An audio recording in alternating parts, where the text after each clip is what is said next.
Kiddush Kiddush by day, and what are you allowed to make Kiddush on, what are you not allowed to make Kiddush on. We, in the previous year, spoke about that Kiddush by day. We spoke the fact that it's a derabanan. Just to review some of the important dinim that we learned.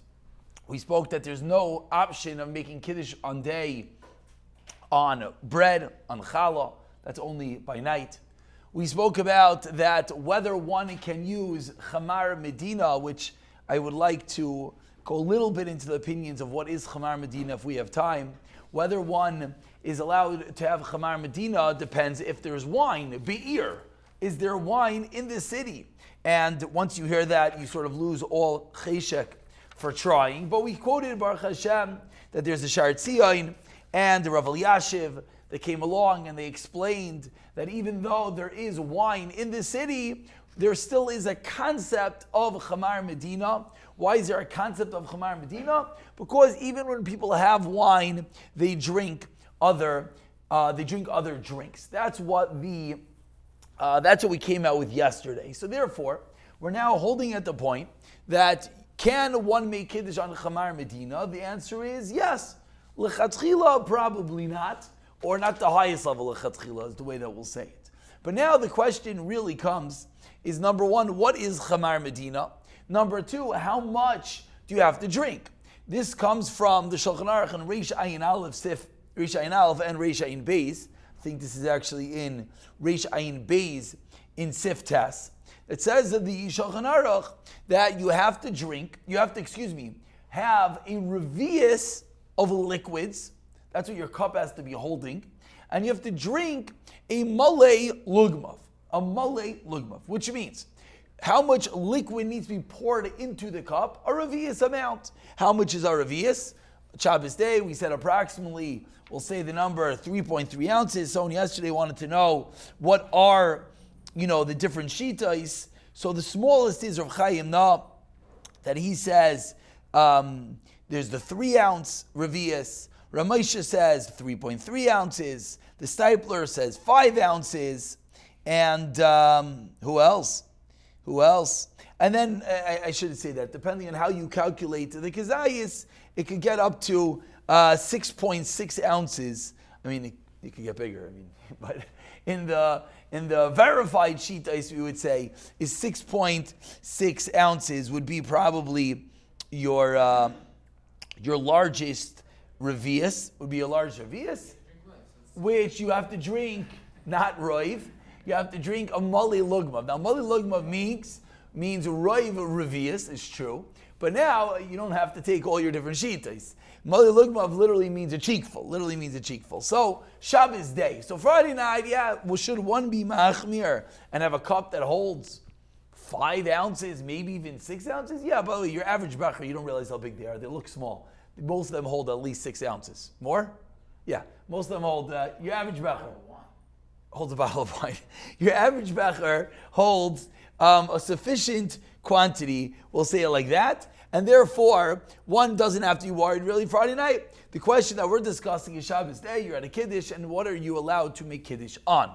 So the answer is that you need to have a revius of quantity. Kiddush Shabbos day, we mentioned, is derabanan, and therefore, there's more room to be makel and use a lower shita, and for that, we would say, 3 to 3.3 ounces. Now, if you were listening, we said that you have to fill up that quantity, but I think we all know, of course, that the cup has to be filled to the top. Now, that's not true. That's a maila in the kais. That's the Lashon HaGemara, I believe, is the maila in a kais to be a kais malei. It's a maila, and it's a beautiful thing. And therefore, in a normal scenario, when you're filling up your cup, of course you want it to be filled to the top. We know by Havdalah, we want it to be overflowing.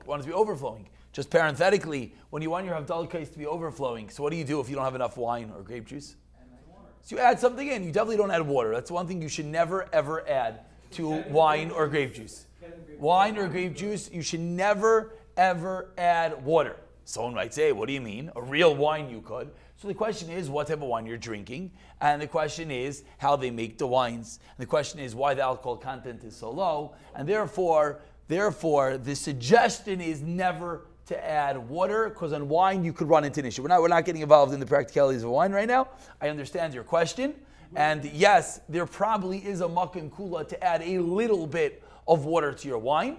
How much is a very, very big shaila. And this really gets involved in what is the minimum alcoholic content in wine. It's really the same machlaikas. I think people know from Pesach time, because I'll say there, everyone wants to get the Maila of Ramesha and to have alcoholic drinks on Leil Seder. And therefore, questions, what's the minimum alcoholic content? And therefore, there's 4 ounces, there's 5%, etc. But wine, you shouldn't add water. Once you add water into wine, you're running into a shayla. When it comes to grape juice, you certainly shouldn't have water because you're running into even bigger shayla. So what do you add in? You add in anything else aside for water. So what do you add in? I don't know, take your AirPods and throw them in. I mean, you might break them, but that's your problem. An ice cube would be a very simple eitzah. Ice cube would be a simple eitzah. You could add a Lego menchi. You could add the cork. The cork of the bottle is a good one. You could take a fork. You could. It depends how much you need it to overflow.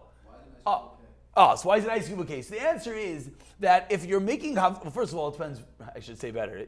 If your wine just came out of the oven, you left your wine outside because and it was boiling hot, blazing sun, and then you add in ice cube. Yeah, it will melt. But normally ice cubes, that dot that it melts, we're not chayshish with.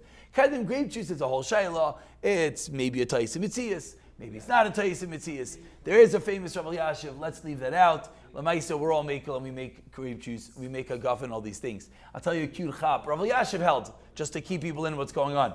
Rav Elyashiv held that on a lot of the kedem grape juices, you're not allowed to make kiddush on it. You're not allowed to make You're not allowed to make hagafen on it. You're not allowed to make a guffin on it.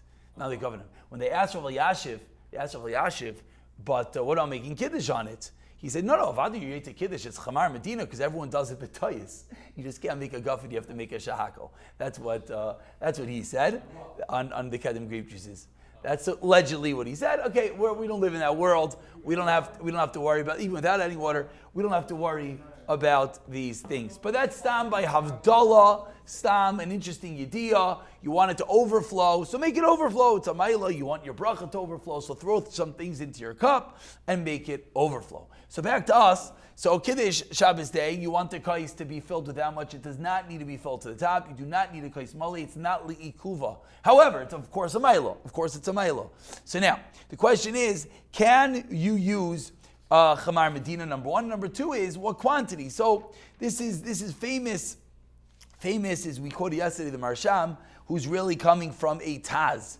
The Taz in Hilchos Brachos teaches us that the bracha choroina on alcohol will be when you have less than a revius. I normally only make a brain nefashos when you have a revius. So the Taz comes along and the Taz says that included in a shot glass due to the derech achila, etc., says the Taz, therefore it would be considered a revius. Let's just use that nusach. That's the easiest way of saying it.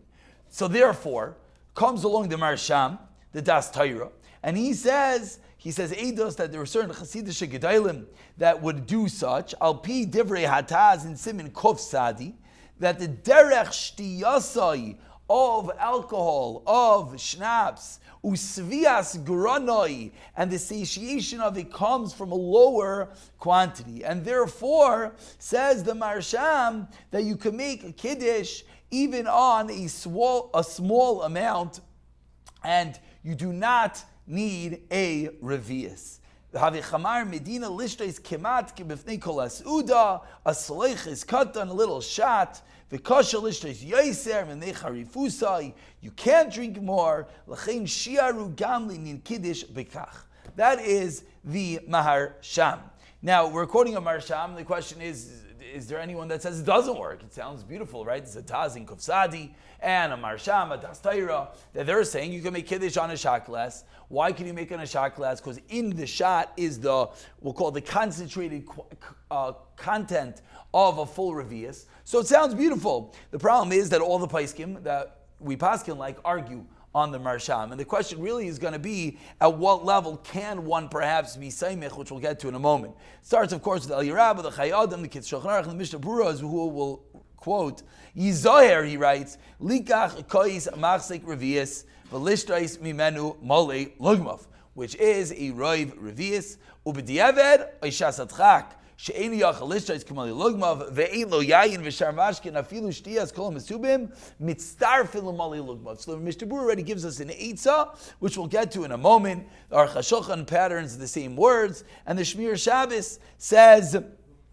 Shmir Shabbos says ve'hamikadesh. You know, Rosh Zalman, usually you have a Shmir Shabbos, okay, you can have a nice kula. He does not say, you can be semich on the Marsham. What does he say? He says, if you're Makadesh Ba'boiker on Schnapps, Yakbid, you must be particular, Lakachas Kois Hamakila Revius. A cup that could hold a revius. That is what the Shemir Shabbos says. So Rav Shmuel Kamenetsky, in the Kovetz Halachos, which if you go through them, you often do find that Rav Shmuel is very fond of, if there is a minog, a proper minog, often he'll be melamed chos. Often, I'll just give you one example. One example. What? No. Oh, no. That's not a limud sulz against Velt. It's something else. That's true. But he says about halakas neiris. It's a whole shaila in hotels. They make halakas neiris in the lobby or outside the ballroom. And Rav David Feinstein famously was very upset. He called it a bracha levatala. He wanted to be mevatel the whole thing. And the question everyone has when they hear this is like, I don't understand. This happens every single week in another hotel. There's thousands of Jews. They're all sitting there outside the ballroom lighting candles, and you tell me it's a bracha levatala. It's very difficult. So Rav David Fein says, yeah. So if you ask him, you don't do it, and he says, put it inside the ballroom, etc. But Rav Shmuel Lamaisa is meirich to be melamed tzchos on the minhag ha'olam. He calls it with different reasons why he says it's okay, and often Rav Shmuel will do that. But over here, interesting, when it comes to Kiddush, says Rav Shmuel, he patterns the exact words of the Shmir Shabbos. That im mekadesh al yayin saraf, schnapps, sarich li zahir, you have to be scrupulous, lekach, kois, machzik, revius, not scrupulous. Careful to take a cup that holds a revius, v'lishtais v'menu kamali logmav. When we call makaim, he ends off. So, okay, you have to have a cup that holds a revius. You got to fill it up 3.3 ounces. You got to drink a mali lugma, which is 1.75 ounces. That sounds pretty extreme. That's almost 2 shots. You got it down for Kiddush. Says Shmuel, no. Ain't sarech hamikadesh, like the Mishnah Berurah said, lishtes kolar aviyas ba'atzmai. You don't have to drink the whole thing yourself. And this is an interesting chap for the Magen Avram. El yochel lahat imay lechol ha-mesubin ba'ofen shebein kulam, between all of them yitztaref likamale lugmav. It will combine to the male mugmav. And he says, V'yesh mekilim lekadesh al yayin saraf af kishein by revius. There are those that are mekel, and he says v'tzarach ian. In his poetry, he just says v'tzarach ian. And in the bottom over here, Rav Dinil Asher Kleiman is a Meirich quoting all the shitas, as we just said. The Marsham and the Taz, the Buchacha, says the same thing, but he quotes that even the Buchacha, who's one of the big Marmakaimes of this Shita, that you're allowed to be Makadesh on a shine glass, Masik de Toive Nachain, Sheba Kishir, Vishtar Alidei Tzirav, Kilon Isparish Kulazu. So meaning, one of the big Mekairis, you ask anyone who they're making Kiddush on a shine glass, yeah, it's a Chassidish Minhag, which is true, like we spoke about yesterday, and it comes from this Taz, but the Buchacha, who's patterning and parroting this Chassidish Minhag, says, but Lamaisa wasn't Isparish, and therefore, you should try to have an actual sheer revius. He continues over here. Excuse me. He continues, and he says, Milvad Roiv Achronim argue. He says even the Chiddush of the Taz is debatable. Meaning, there's different ways you could argue, but if I could prove to you that your whole siba, your whole source is called into question, you sort of lose your cheshek for being mekel. He says the Magen Avram over there in Kuf Sadi argues, as do over there in Kuf Sadi many, if not all, the Paiskim, Mishnah Berurah, El Yerabah, etc. And where did the Taz say his din? Did the Taz say his din about Kiddush? No, the Taz said his din about Bracha Achreina. The Taz was not in Chelik Gimel. The Taz did Chelik Beis in Hilchos Brachos in Kuf Sadi. With regard to a Bracha Achreina, the Taz is willing to be mekel. But says Rav Kleiman over here, a very simple cheshbin. Leaning Kiddush, Shukai bracha always needs a shear. It's a bafir shekbar psachim, which of course we know. Kaveh mebeis kai shel bracha sarach shear. Meaning, even if you want to go with the Taz, to take the Taz and extend it to kai shel bracha, that's the Kiddush of the Marsham, but it's keneged halacha. The mainstream halacha, mainstream. Depends which is your mainstream. The stream of halacha. So, Ba'ifen, Rav Binyan, Rav Achrein, they're all arguing. He says, I can't be efshir shechipas limud schos. He's pretty fiery over here. And then he says, he asks Rav Shmuel, and Rav Shmuel Kamenetsky says, Av shenispashe kula zu b'karav ha'amoy. He said, Rav Shmuel Tachlis. Okay, we have a whole shtickle Torah. It's not lahalacha. The Taz isn't talking about Hilchos Kiddush. Gemara Pesachim says it doesn't work. All the Achrayim are arguing, but Lamais, everyone does it. Says Rav Shmuel, Mikol Makom Ein Lismoich Al Zeh Klal. And now the next question everyone asks is, what do I do if someone else is making Kiddush on the Schnapps? Can I be Yotzei with him? And Rav Shmuel continues very fiery. V'chein, what's the chiluk? Lo Yotzi Idei Chayvaz Kiddush B'Shmiya Idei Misha Mekadosh B'Efen Zeh. Umikol Makom, he hands off. So what do? Then you could give it out. So what we like to say is a very simple eitzah. And this is really, as we said, the difference between just having a little bit of knowledge is that if we have, we'll call it 5 people show up to a Kiddush. 5 people show up to the Kiddush, they all walk over to the Kiddush table, and there's a bottle of wine, and there's a bottle of grape juice, and there's multiple bottles of schnapps. So now, number 1 is avada lechatchila. They should all wait 3 seconds, listen to the guy next to them making kiddush on the wine and the grape juice, have in mind to be yaitse, and they're good to go. L'chol hashitas, l'chol hadeyas, everything is fine. Wonderful. But they didn't do that. So now each one takes a shot, a l'chaim. We have 5 people. Each one takes a l'chaim. They all make a bracha, shahakol, and they drink it. Our yaitse kiddush. So according to what they just did, who are they yaitse according to? The Taz and the Marsham. And the Buchacha said it's really not the right thing to do, even though he understands it. So what could they have all done? They could have all taken their 5 shots, poured it into 1 cup, whatever cup is there, even if it didn't fill up the cup entirely. 1 person make a shahakol, then take that cup, pour it into 5 different shot glasses, allow the 5 people to either make the shahakol or not. You want to be to the bracha, different story. Drink, and now, according to Kamat, everyone, you were Yaitse Kiddush. Was it lechatchila? No.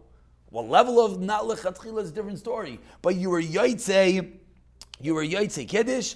Avada, he ends off here, which is based on a Magen Avraham and an El Yerabah and Reish Ayin Aleph, that Avada the lechatchila is for every person to drink, not for every person, for the Makadesh himself to drink a Mali Lugmav and not to be mitzarif the Mali Lugmav like we just said, meaning Mitzaref Lagmugov is that 5 people drink half an ounce, and now it combines to your 2.5 ounces, your 2 ounces. The lechatchila is for 1 person to drink the 1.75, 1.5 ounces himself, but it works if not. We'll basically conclude with what is Chamar Medina. That's really the one question that we could talk about for a few moments, because the question is, question number 1 is, are you allowed to have Chamar Medina if there's wine? And we said on that, Rav Yasha and Sheva Levi were more makel, and they allowed it. But what is called Chamar Medina? So just to give the different choices in what is Chamar Medina. So of course we start with beer, as the beer is brought down in the Shulchan Aruch in numerous places, in Hilchos Havdalah, in Hilchos Kiddush, Rish Beitas, Rish Hadivav, and on beer, though there are reputable shitas that hold that beer is going to be called Chamar Medina. Rosh Zalman writes, we could go in Mashke Bira, etc. Chaim Pinchas. Although there are those who argue. The Chazon Ish was very against being Mekadesh on beer, and he says even on Motzei Shabbos Chazayin, where there was episode minog to make it on beer, the Chazon Ish was not happy with it, and the reason is because it's not drink as much. As we'll see, as we mentioned, the qualifications of Chamar Medina are very high to be considered the Chamar Medina, the drink of the Medina. So the Chazon Ish, B'Seif Yamav, already wanted to be Chayshish that beer was not Chamar Medina. Beer is brought down by the Mishnah Brura and the Mechaber. The Shulchan Aruch already brings down beer, as well as Ramesha, Chaim Pechashayim, some Zalman, many Gedolim bring it down. But the Chazon Ish was the one that started this started this thought that maybe Bizman Hazeh is not called Chamar Medina because it's not drink that commonly. Now, you also have to realize that when we say beer, there's many types of beer, and you would want to have the beer that is commonly drunk by everyone. So you're going to start with black beers and interesting beers and different qualifications, which will just make a public service announcement that not every beer is kosher. I know it's like this thing that, of course, beer has to be kosher. Not every beer is kosher. And look at your local kashrus organization's list, but not every beer should be consumed. Next is milk. Can you make Kiddush on milk? So it sounds a little bit interesting. But Lamaisa, if you think about it, is milk drink all the time? The answer is l'chayra, yes. Is milk a chashuv drink? At some level, it's definitely in some countries. I think in England it's a little more proper than what we do here in America. But there are paiskim that want to say that milk will work. And of course, the Mishnah Berurah comes along and he says absolutely not. And he says, what?